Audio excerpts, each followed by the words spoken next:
우리는 추수감사절이긴 합니다만 우리가 감사의 조건은 다 알죠. 감사라고 하는 것도 모르는 사람이 없고, 크리스찬이라면 적어도 우리에게 두 가지 덕목은 굉장히 중요해요. 감사와 바로 겸손이라고 하는 거예요. 우리 아까 장로님의 기도처럼 열매는 감사함으로 머리를 숙입니다.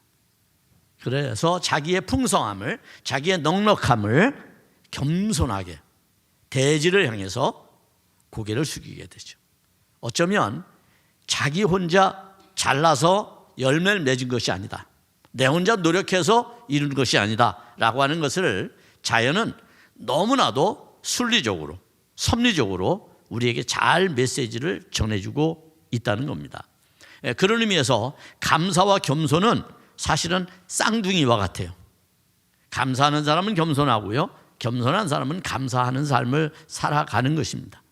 여러분의 모든 삶이 그런 삶이 되기를 원하고, 그래서 감사의 조건 또 겸손의 덕목을 여러분이 잘 알고 있기 때문에 오늘 추수감사절이라고 해서 우리가 감사의 본문을 또 뽑아서 설교하기보다는 우리가 계속 성서일과를 가기 때문에 예수님의 행적을 따라가는, 그래서 오늘은 이 마가복음 12장 28절에서 34절을 통해서 신앙의 핵심적인 강령이 뭐냐, 강령 그러면 뭘까요?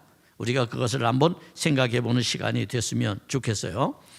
여러분, 강령이라고 하는 것은 어떤 의미입니까? 헬라어로 그레만님이라고 말을 하는데요, 이것은 매달리다, 막대에 매달리다, 그런 뜻을 가지고 있어요.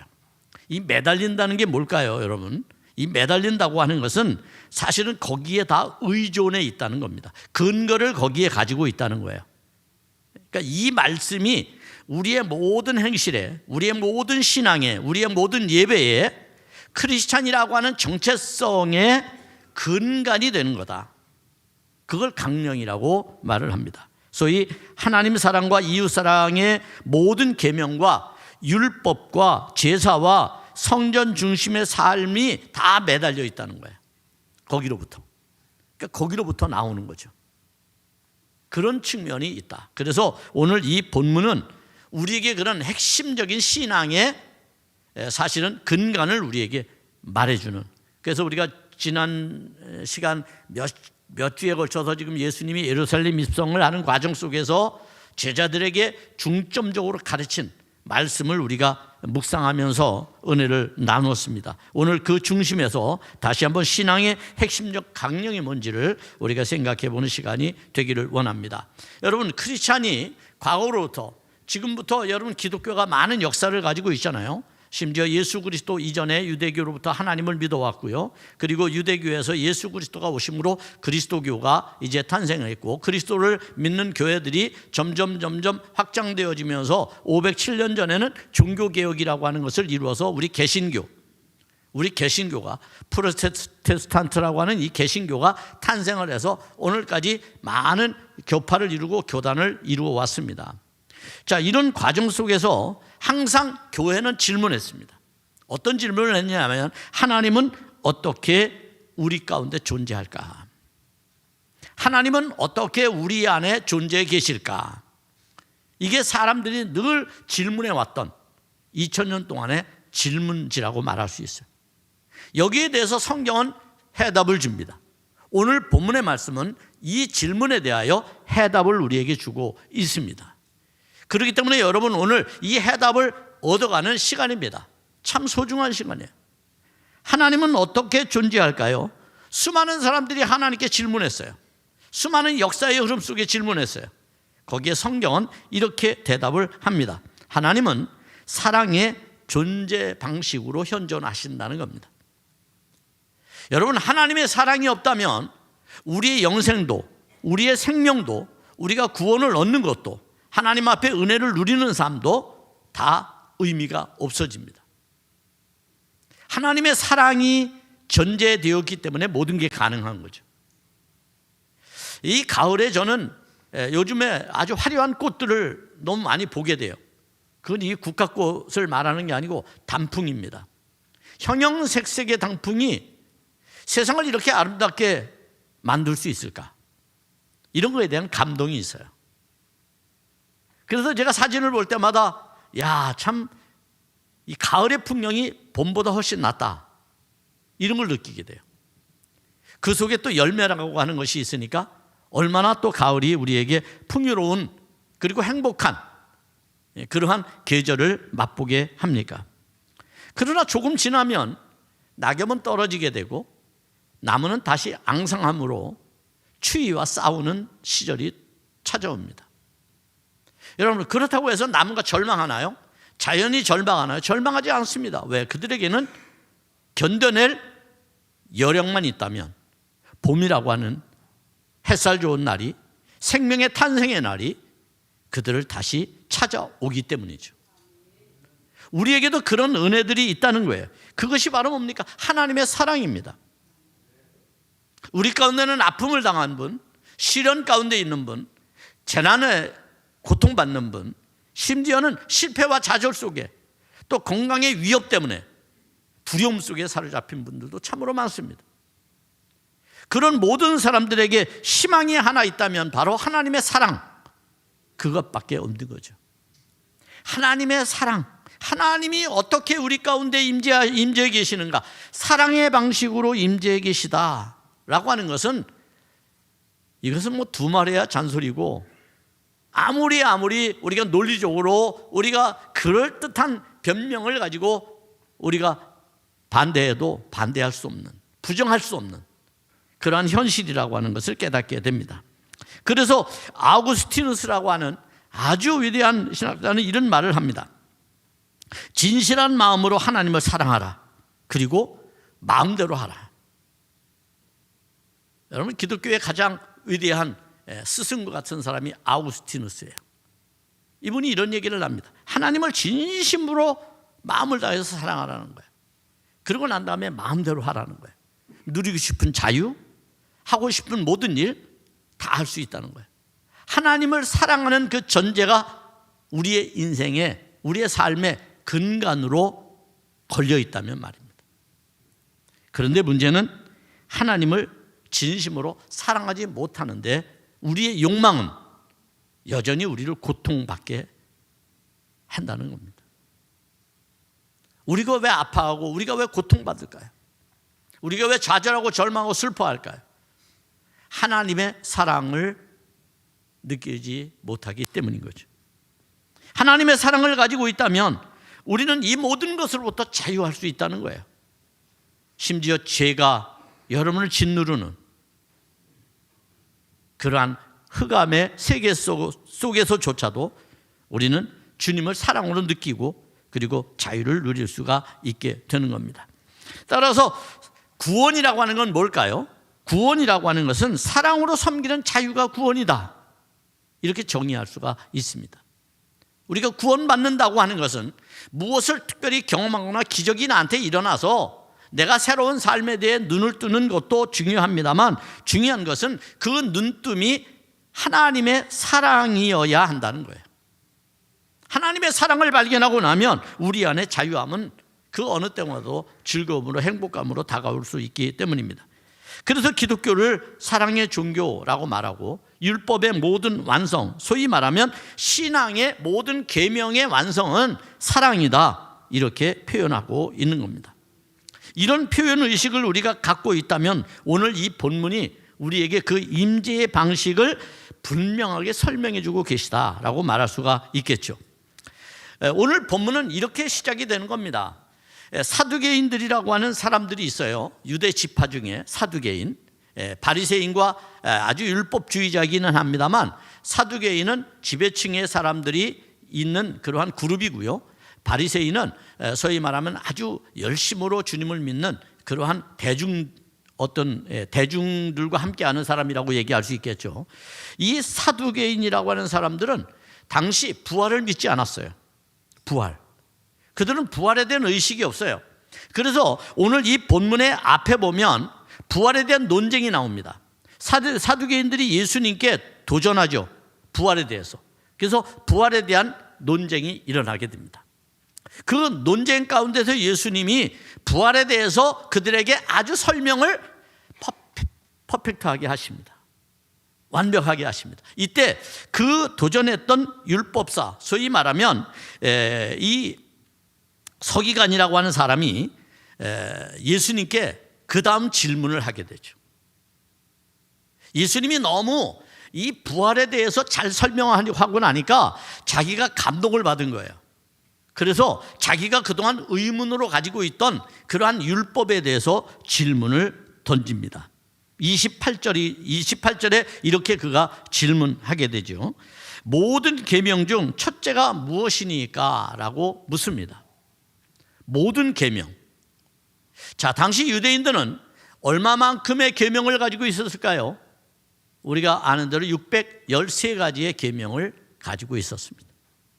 소위 말하면 법률적인, 종교적인 뿐만 아니라 유대 사회가 종교 사회였기 때문에 그 종교의 법률이 곧 삶의 법률로 연결되어지는 거고 실천되어지는 겁니다. 그러니까 그들은 613가지에 대한 우리말로 말하면 헌법과 같은 것을 가지고 있었던 거예요. 그걸 지켜야 돼요. 그것이 그들이 바로 걸머지고 있는 하나의 멍에와 같은 것이었습니다. 이 율법학자가 예수님 앞에 이것을 질문한 거예요. 전체 율법을 핵심으로 요약한다고 하는 거 여러분 얼마나 어렵습니까? 여러분들이 책을 한 권 읽어요. 그러면 그 책을 한 권 읽고 그 책을 한 줄로 요약하시오. 그러면 얼마나 어렵습니까? 마치 그와 같은 거예요. 613가지의 율법의 조항을 따져서 우선순위를 매긴다면 가장 중요한 게 뭡니까? 라고 묻는 겁니다. 이때 예수님께서 이 대답을 하시는 거죠. 이 대답을 해주는 것이 오늘 본문의 이야기입니다. 이 말은 다시 말하면 그들이 율법을 지킴으로써 하나님을 가까이 하고 하나님과의 깊은 교제 속에서 살아간다고 생각을 했는데, 그럼 그 율법이라고 하는 것을 613가지의 다양한 그러한 율법의 조항들을 다 지켜야 되는 것에 대하여 그들도 부담을 가지고 있는 거고, 그렇다면 이 중에 가장 중심되는 율법의 말씀은 뭐냐라고 질문한 것입니다. 여러분, 이런 질문에 대하여 예수님은 매우 탁월한 대답을 또 해주시고 계시는 겁니다. 우리는 여기서 그들의 613가지가 어떻게 기인되었는지를 좀 더 살펴보고 넘어갈 필요가 있습니다. 그것은 출애굽기에 111개의 계명이 있고, 레위기에 247개, 민수기에 52개, 그리고 신명기에 200개의 그러한 그 계명들이 나와요. 이런 것을 다 합치면 613가지가 되는데, 여기에는 두 가지 부류로 나누어서 또 해석할 수 있습니다. 그 하나는 하라라고 하는 긍정적인 거죠. 하라라고 하는 긍정적인 율법이 248개가 기록되어 있습니다.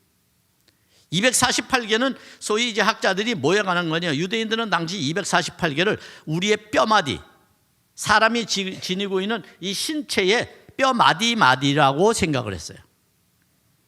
그래서 우리가 마치 뼈가 서로 연결되어짐으로써 신체를 이루는 것처럼 율법이라고 하는 그렇게 연결되어져 있고, 이것을 한꺼번에 다 잘 지켜야만 온전하게 된다, 이렇게 이해를 했던 겁니다. 두 번째는 하지 말라라고 하는 법이 있습니다.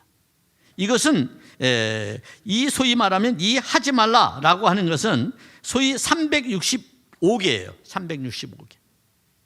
365 언뜻 생각나죠? 1년 365일입니다. 그러니까 매일매일 하지 말라고 하는 것이 우리가 기억해야 될 일이라는 거예요. 신앙생활을 하는데, 삶을 살아가는데 하지 말아야 할 것이 이렇게 존재한다고 보는 겁니다.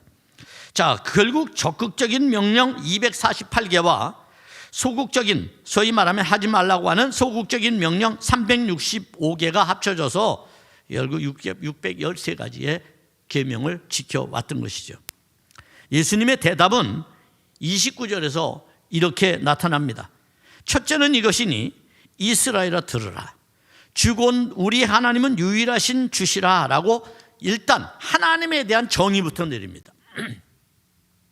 소위 예수님께서 유대인들이 믿고 있는 유일신 하나님, 그 하나님에 대해서 정의부터 내려주고 있죠. 이 유일신 하나님에 대한 이스라엘 백성들의 가치는 매우 대단합니다. 우리도 여러분 하나님을 부를 때 이미 제가 불렀네요. 뭐라고 불러요? 하나님이라고 부르죠. 하나님. 왜 하나님이라고 부를까요? 그게 유일신을 이야기하기 때문이에요. 사실은. 그렇기 때문에 우리가 이것은 하나밖에 없는 분, 한 분만 되시는 분, 그런 의미로 하나님이라고 우리가 호칭을 하는 거예요. 각 나라마다 하나님을 부르는 말이 달라요, 여러분. 예?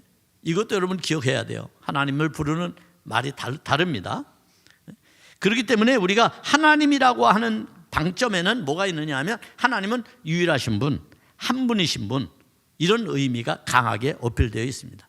물론 캐톨릭에서는 하느님이라고 말하죠. 하느님. 여러분, 하느님과 하나님은 별 차이가 없습니다.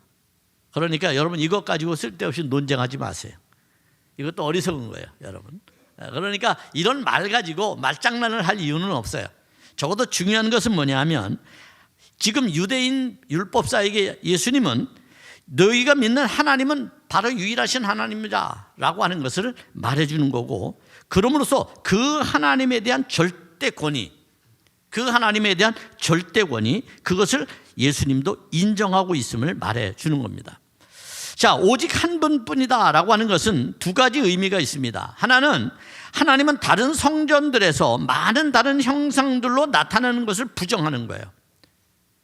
다시 말하면 예수님께서 한 하나님이라고 하는 것은 유대인들은 당시 교회가 많았을까요? 하나밖에 없었을까요? 하나밖에 없었습니다. 하나님은 그 장소에만 임재해 계시는 그러한 속성을 갖는 겁니다. 그것이 예루살렘 성전이었어요. 그러니까 하나님은 한 분이다 라고 유일신 하나님을 이야기할 때 그 속성 속에는 이런 의미가 첫 번째로 있는 거고요. 두 번째는 하나님께서 많은 신들의 이름으로 나타나시는 것을 혼돈해서는 안 된다는 거예요. 소위 말하면 세상에 잡신이 많잖아요. 그들과 하나님을 혼돈하지 말라는 겁니다. 하나님은, 우리가 믿는 하나님은 정확하게 우리가 이해되는 하나님이어야 한다는 거예요. 그 하나님이 우리의 하나님이라는 거고 이스라엘의 하나님이라고 주님이 말하는 겁니다. 그래서 이것을 세번역에서는 이렇게 이야기를 합니다. 주님은 우리의 하나님이시요 주님은 오직 한 분뿐이십니다 라고 말하죠. 보다 더 분명하게 해석을 하고 있습니다. 따라서 율법은 유일하신 하나님의 백성으로 살아가는 길에 관한 법도를 우리에게 가르쳐줘요.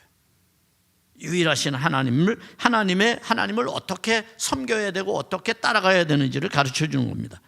예수님께서는 그 율법 중에 중요성을 하나님께 두고 있음을 말해줘요. 그러니까 우리가 많은 613가지의 조항들이 있지만 그 조항은 어디에 걸려 있는 거냐? 하나님에게 걸려 있는 것이다. 하나님에게. 그러니까 하나님께 집중해야 하는 것이다 라고 말하고 있는 겁니다.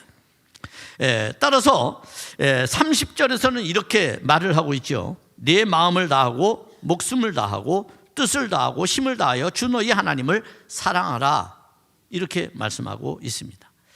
하나님을 사랑하는 것, 그것이 율법에, 아니 우리가 하나님을 섬기는 법도에 가장 중요한 위치에 있다는 겁니다. 이 말씀은 신명기 6장 5절에서 말하고 있는 이 말씀을 인용해서 하신 겁니다. 신명기 6장 5절에 너는 마음을 다하고 뜻을 다하고 힘을 다하여 네 하나님 여호와를 사랑하라, 이렇게 말씀하고 있습니다. 여기서 우리가 좀 차이점을 발견하게 되죠. 예수님께서는 네 마음을 다하고 목숨을 다하고 뜻을 다하고 힘을 다하여 네 가지를 말하죠. 그런데 신명기에서는 세 가지만 이야기하고 있습니다. 그럼 여기서 어떤 차이가 있을까요? 예수님은 왜 네 가지를 말했고 신명기에서는 왜 세 가지를 말했을까요? 여러분, 여기에 중요한 해석적 의미가 있다고도 얘기할 수 있습니다. 소위 우리가 이런 계명을 지키는 데 있어서 가장 중요하게 여겨야 되는 것은 앞에서도 말했습니다만 하나님을 사랑한다고 하는, 하나님을 섬긴다고 하는, 하나님을 예배해야 된다고 하는 그러한 가치를 가지고 우리가 이해해야 된다는 거예요. 따라서 이것은 하나님께 대한 두려움과 경외심에 관한 속성을 지니고 있는 거라고 말할 수 있어요. 즉 내 마음을 다하고 목숨을 다하고 뜻을 다하고 힘을 다하여 사랑한다고 하는 것은 우리가 하나님에 대한 두려움과 경외심을 가지고 예배하는 것, 그것을 통칭해서 의미한다고 말할 수가 있습니다. 이때 중요한 것은 신명기에서 3개를 말하고 예수님께서 4가지를 말했다고 하는 것, 그 중에 차이점은 바로 목숨이라고 하는 거죠. 그런데 여러분에게 좀 송구하지만 이것은 원어에서 볼 때에는 조금 번역을 잘못했어요. 우리 한국의 성경을 해석을 좀 번역을 잘못해 놓은 것이죠. 마태복음 22장 37절, 누가복음 10장 27절에 보면 다르게 표현됩니다. 결국 우리가 이것을 구분을 좀 4가지를 좀 구분해서 한번 생각을 해볼 필요가 있는데, 마음, 목숨, 힘, 이것은 한 가지로 볼 수 있어요. 왜냐하면 마음과 목숨과 힘은 전부 육체에 관련되어 있다고도 얘기할 수 있어요. 우리의 몸, 소위 말하면 몸과 감정이죠. 몸과 감정. 그렇기 때문에 이것은 어떻게 보면 동일합니다. 그래서 성경에서 말하는, 원어에서 말하는 진짜 다른 것, 이 신명기에서 말을 안 하고 예수님께서 말씀하신 그 말씀의 신명기적 의미로 본다면, 예수님이 말하는 것을 보면 그건 뜻이라고 말할 수 있어. 뜻. 목숨이 다른 게 아니라 뜻이 다른 겁니다. 뜻은 뭘까요? 뜻은 디아노이아라고 말하는데, 이것은 이해와 지성을 말하는 겁니다. 이해와 지성, 그것이 뜻입니다. 우리가 뜻으로 산다라고 하는 것은 육체의 본능을 따라 살지 않는 것을 말하죠. 우리가 하나님을 믿는 크리스찬들은 언제나 하나님의 뜻을 따라서 살아가야 될 삶의 가치가 있습니다. 육체적 본능을 따라 살아가는 것은, 그것은 앞에서 마음과 목숨과 힘에 관련되어져 있는 것이다. 그러니까 이 말의 의미는 하나님을 사랑하는데 어떻게 사랑해야 되느냐, 마음을 다하고 이해하고 지성으로 차분히 분별해서 주님의 뜻을 실천해야 한다는 가르침을 우리에게 주는 겁니다. 그러니까 하나님을 믿는데 육체적인 것도 중요하고 그걸로만 끝내지 말고 바로 이해와 소위 말하면 지성과 그리고 이해력을 가지고 하나님을 분별해야 한다는 거예요. 이단들이 너무 많습니다. 이 땅에 사이비 교주들이 너무 많아요.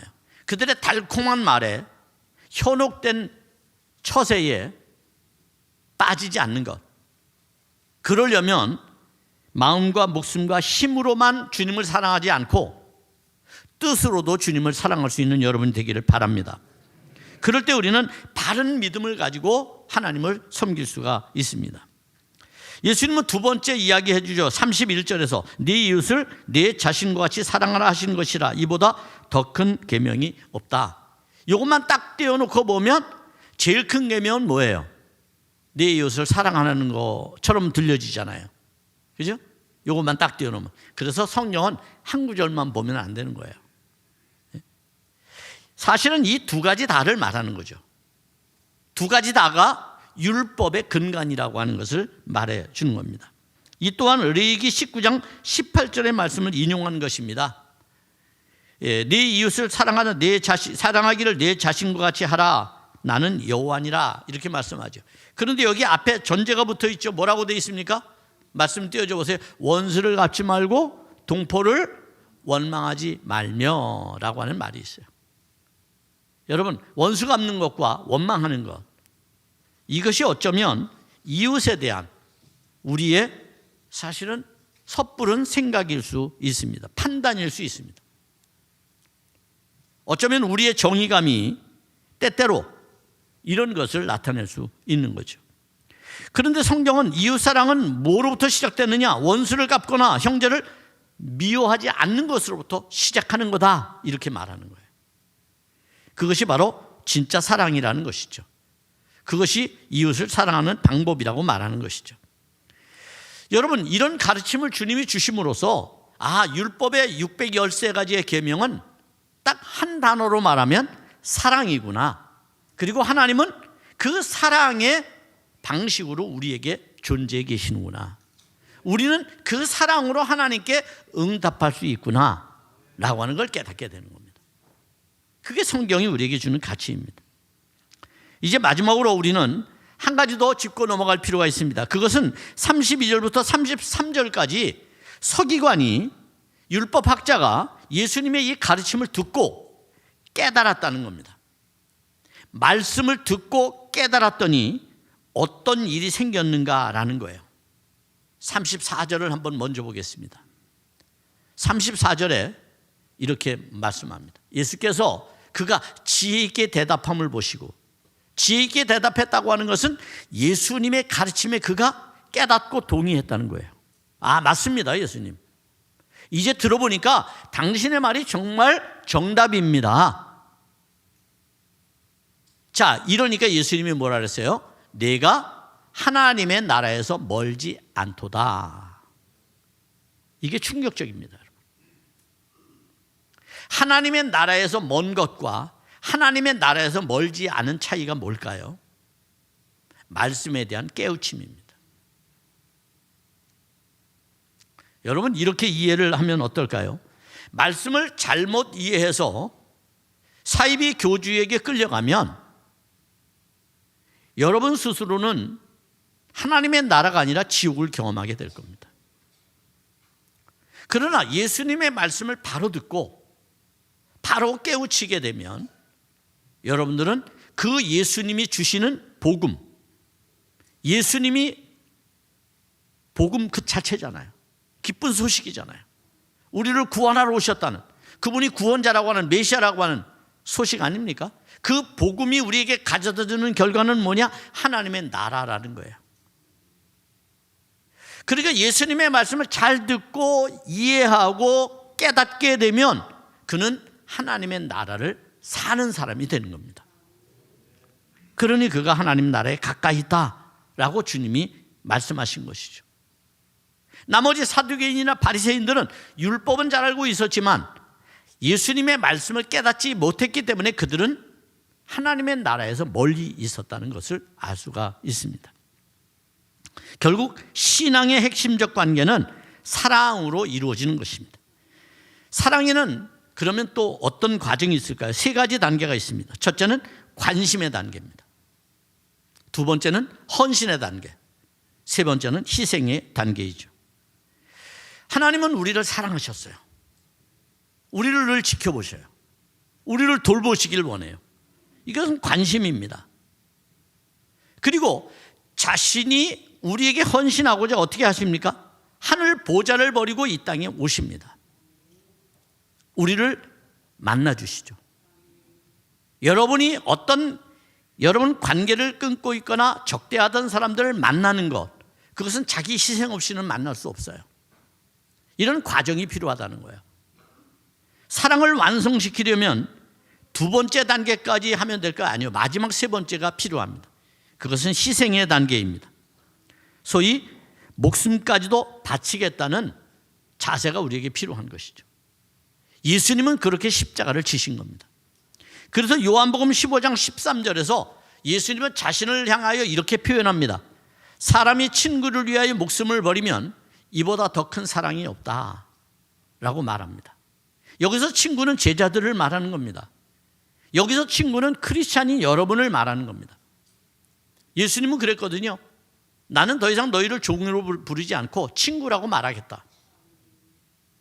예수님께서 여러분을 용납해 주신 것입니다. 그리고 여러분을 위해서, 우리를 위해서 완전한 희생을 하신 것입니다. 자, 이름으로써 결국 우리 안에는 하나님의 사랑이 온전히 임하게 된 것이죠. 하나님의 사랑이 온전히 여러분 가운데 임하게 된 겁니다. 그래서 오늘 우리는 이 땅에 살아가면서 하나님께서 우리에게 베푸신 은혜들을 기억하며 살 필요가 있습니다. 아우구스티누스는 이런 말을 했습니다. 인간은 알고 있는 것에 의하여 평가되는 것이 아니라 그가 사랑하는 것에 대하여 따라서 평가되는 것이다. 여러분이 누굴 사랑하기를 원합니까? 이 시간 여러분 안에 사랑의 가치가 대상이 누구입니까? 여러분 안에 온전한 사랑이 이루어지기를 바랍니다. 이 사랑으로 여러분의 삶이 더욱더 풍성해지고, 오늘 하나님 앞에 여러분이 작은 관심을 표현했고 여러분이 작은 헌신을 주님 앞에 드렸습니다. 이제 여러분의 이해와 정신은 하나님께 대하여 어떤 희생이라도 감당할 수 있을 만큼의 믿음의 능력, 믿음의 은혜를 여러분이 주님께 구하게 될 때 주님은 결코 여러분을 포기하지 아니하시고 여러분 각자에게 부으시는 은혜를 여러분에게 제공해 주실 줄로 믿습니다. 그것이 하나님의 사랑이고 하나님의 임재의 방식입니다.